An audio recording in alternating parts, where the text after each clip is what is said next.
Bonjour à tous et bienvenue dans cette nouvelle vidéo.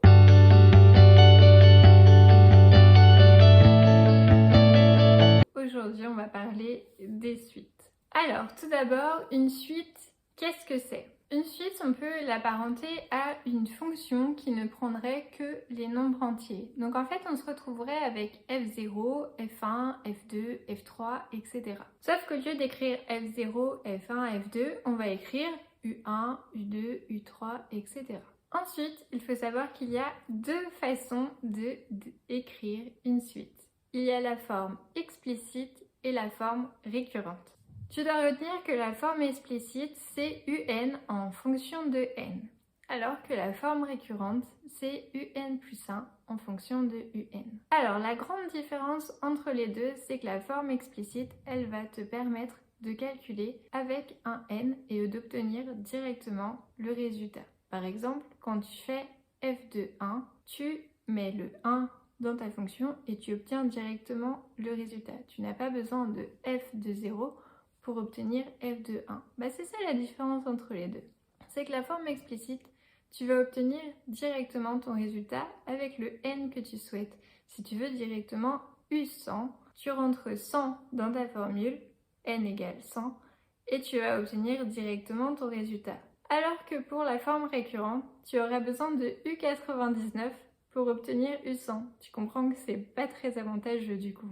Alors, une suite, ça peut se représenter graphiquement. Mais attention, ça se représente par des points et non pas par une courbe. Parce que, effectivement, une suite, c'est défini que par les nombres entiers. Du coup, tu vas avoir un point pour 0, un point pour 1, un point pour 2, etc. Alors, il y a deux types de suites qu'on utilise souvent. Ce sont les suites arithmétiques et les suites géométriques. Alors, j'ai donné toutes les informations pour les deux types de suites. Tout d'abord, la forme explicite.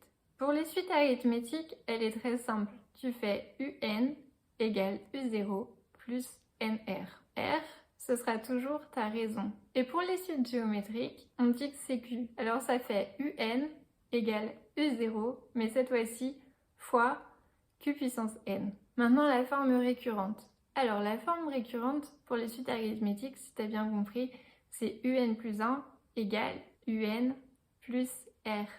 Et pour les suites géométriques, vu que la raison c'est q, et que cette fois-ci c'est que des fois, on va faire un plus 1 égale un fois q. Souvent on nous demande la formule de la somme. On verra ensemble dans les exercices à quoi elle sert, mais je te la donne maintenant pour que tu puisses la noter. La somme pour les suites arithmétiques, c'est S égale le nombre de termes fois le premier terme plus le dernier terme sur 2. Et pour les suites géométriques, le premier terme fois 1 moins q puissance le nombre de termes sur 1 moins q. Alors attention, si ta suite ne commence pas par 0, les formules changent un peu.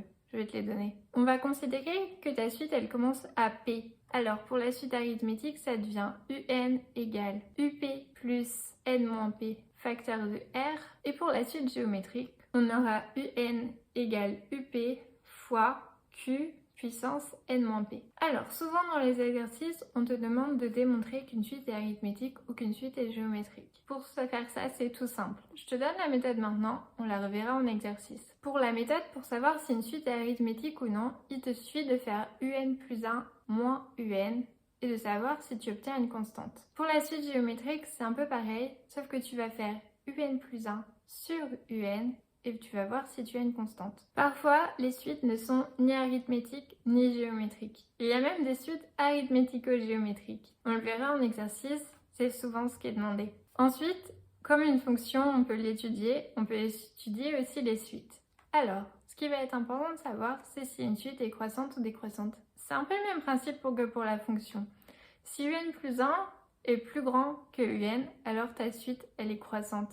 Et si un plus 1 est plus petit que un, alors ta suite est décroissante. Ta suite peut avoir des bornes ou alors être juste minorée ou juste majorée. Ça veut dire quoi? Alors, une suite, elle est majorée quand un il est inférieur ou égal à grand M. Grand M, c'est un réel. Et une suite, elle est minorée quand un il est plus grand ou égal à petit m. Et petit m, c'est aussi un réel. Alors, on dit que la suite, elle est bornée quand un il est entre petit m et grand M. Elle a des bornes. Ensuite, on va voir les limites pour une suite. On calcule toujours la limite d'une suite en plus l'infini.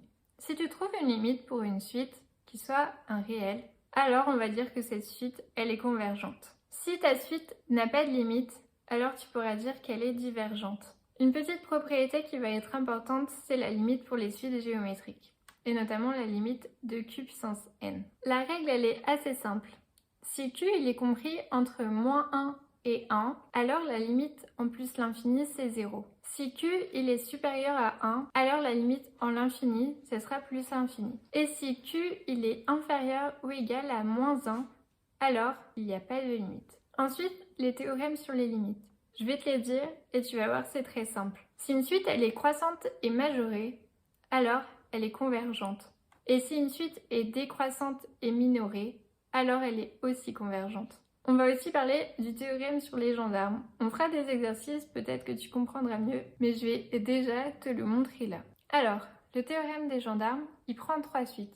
Il prend la suite Vn, la suite Un et la suite Wn. Il dit que si la suite Un est comprise entre Vn et Wn et que la limite de Vn et la limite de Wn en l'infini est une constante qui est L, alors la limite en l'infini de Un sera aussi cette constante. On a un peu tout balayé pour les suites et on fera dans une prochaine vidéo la récurrence qui est un peu à part. Tu te poses peut-être la question de quel est l'intérêt des suites. L'intérêt des suites, c'est particulièrement l'étude des phénomènes qui sont réguliers à intervalles de temps réguliers. Donc, par exemple, il y a tout ce qui est au niveau des banques, les taux d'emprunt, ce genre de choses. Tout est étudié avec les suites. Voilà, j'espère que tu auras aimé cette vidéo. On se retrouve bientôt pour une prochaine vidéo.